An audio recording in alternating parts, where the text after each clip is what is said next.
గుడ్డులో నుంచి పిల్ల బయటికి రావటానికి 21 దినాల కాల వ్యవధి. కుక్క గర్భంలో నుంచి కుక్క పిల్ల బయటికి రావటానికి 60 రోజుల కాల వ్యవధి. తల్లి గర్భంలో నుంచి శిశువు బయటికి రావటానికి 9 నెలల కాల వ్యవధి. గుర్రం గర్భంలో నుంచి గుర్రపు పిల్ల బయటికి రావటానికి 11 నెలల కాల వ్యవధి.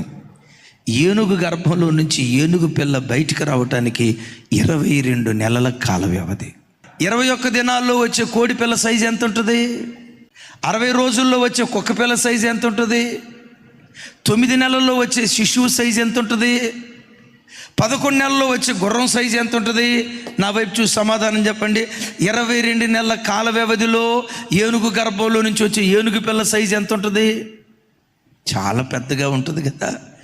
దేవుడు ఎప్పుడైనా నీ బ్రతుకులో ఆలస్యం చేస్తున్నాడంటే ఒక ఉన్నతమైన దాన్ని